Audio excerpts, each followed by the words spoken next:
my fiery viewers, it is the Prince Fireheart coming at you for the first time ever. My YouTube debut is going to be reading the Pony Friendship is Magic fanfic, Guardian of Equestria, Rise of the Blue Sun. This is kind of an older fic because it came out in 2013. There's only one thing I can say about it. It is funny. It is awesome. This guy should have put, his tags were slice of life, comedy. It's an anthro. It's human because there's gonna be human in it. It's funny. It is awesome. It is action packed. It is awesome. Rainbow Dash's words, awesome. So, without further ado, let's jump on into this.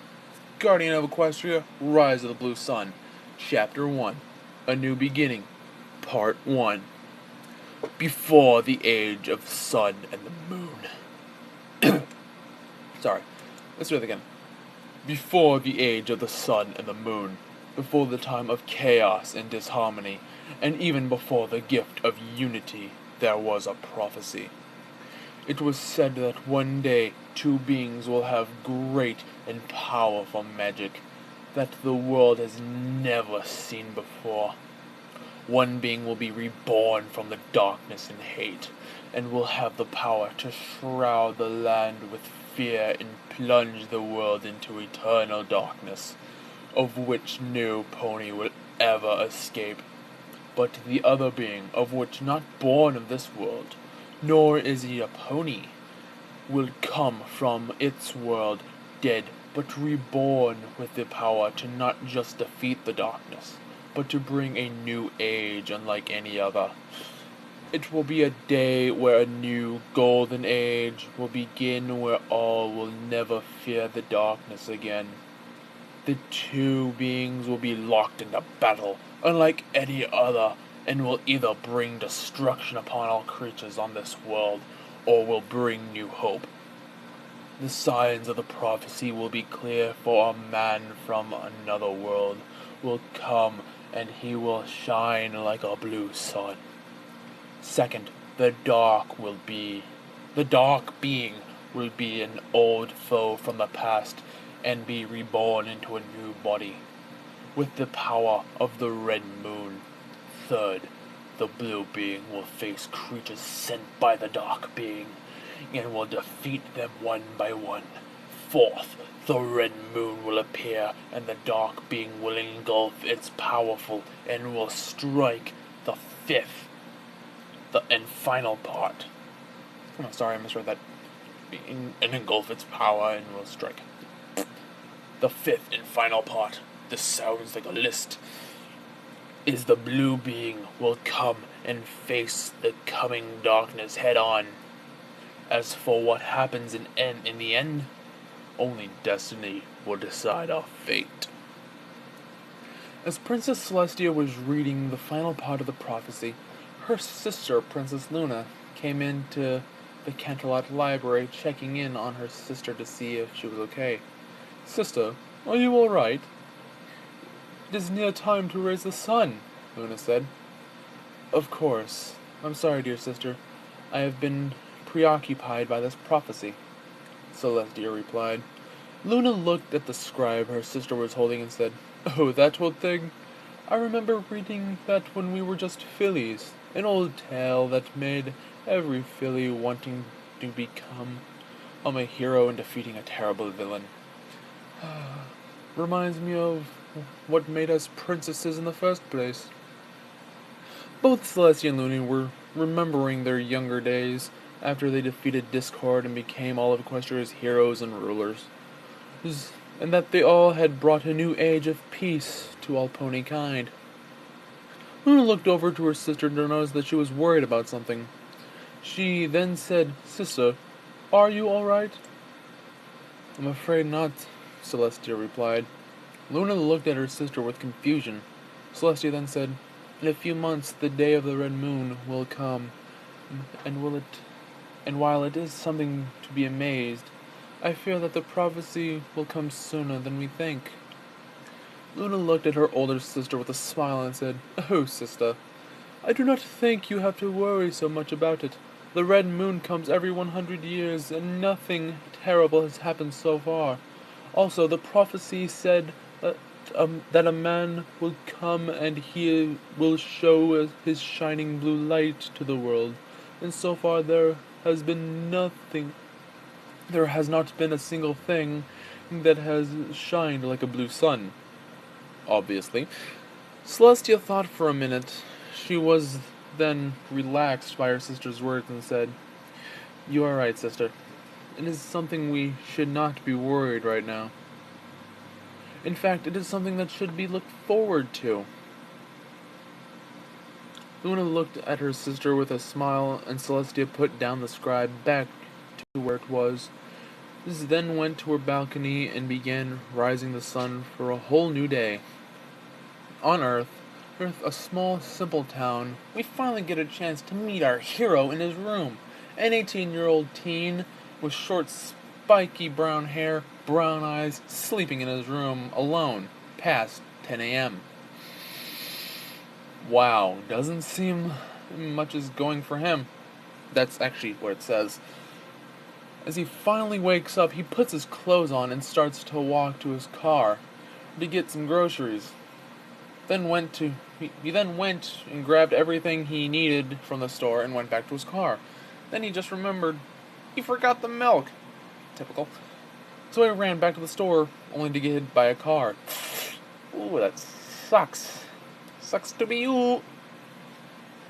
Then at first he felt nothing but pain and confusion. And then all of a sudden, nothing. He felt nothing except he was still confused. He opened his eyes and saw nothing but darkness, while he was floating in the middle of nowhere. The first words that he could think of were, "Crap, I'm dead, aren't I?" he said. The young man who died the guy's name is Hawk. Well, Hawk said. Well, normally people would not say or would admit that, but then again, he's not really a normal person. Again, that's what it says. Hawk then said to himself, "Well, this is the afterlife, is it? Well, this is the afterlife, is it? Kind of thought that there would be angels, a golden gate, and God and his Son welcoming me into heaven. I think that this was hell. But last I checked, there was a lake of fire, and everyone's suffering in the fiery flames. Meh. Of course, when I think about it, I really don't have much to complain about, do I?" As Hawk was talking to himself, weirdo, which is weird by the way, a bright white light came out of nowhere, and then a voice shouted out and said, "Hawk!" Hawk was suddenly shocked and jumped, if he could. Yeah, I was just about to think, he's in a dark void, how can he jump? As the voice shouted his name, he looked at the light for a minute and then said, What are you?" The voice replied, "I simply am, and always will be." Hawk then said, "Great, riddles. That's the last thing I need." "Indeed. Now listen to me carefully," said the voice. Hawk looked at the light with awe, amazement, and curiosity. "Your soul is no longer of this world of man, but that does not mean that your destiny is," said the voice. Though Hawk was back to his first and his favorite impression, confused. The voice then continued, "You will go to a land of life, laughter, adventure, magic, and wonders, beyond your imagination. But I must warn you, it will not be easy. You will face monsters you never thought existed. Those who are close to you will be endangered, and the face of this world will be in your hands. Do you think you are ready for this life I'm about to give to you?" Thought it would be more professional if he said, "I'm about to bestow onto you." Hawk was just dumbstruck by this offer. Of course, he's a moron. It was something that nobody anywhere, would ever get a chance to do. But like the voice said, it would be dangerous and risky. This was something he needed to think, to be prepared, ask what will happen, and to know if it is worth it. Unfortunately, Hawk didn't want to think about it, but because he was too excited and didn't want to waste any time, he went ahead and said, "Alright, I'll do it, you can count on me. I know you are someone that anyone can depend upon, and it is why I choose you, Pikachu." I'm sorry, I couldn't help it. "Prepare for the adventure of a lifetime. May you become the guardian that this world needs," the voice finished. Then the white light disappeared and a bright purple light came out of nowhere and started pulling Hawk into it. As he was through it, but he was going faster and faster and faster, until he saw a light at the end of it.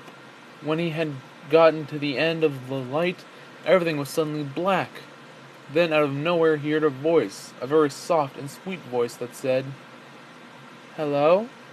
End of chapter 1. Author's note. This is my first fanfic, and if there's any problem with it, please let me know so I can fix and edit it. Well, buddy, no problem so far, and this is 2 years in the making. Oh, I just gotta say, that's the first chapter. This will be posted. I will post the next chapter the exact next day that this gets posted onto. And just to let you know, yes, this is my first video ever on YouTube. This is what I'm going to be reading first. There is a sequel to it, but I don't think it is finished quite yet. I think throughout the time that I do read throughout all of these, the end of it will be up. But we don't have to worry about that. Like I said, I'm the Prince Fireheart. You are all my fired up viewers. I will see you in the next chapter. Later!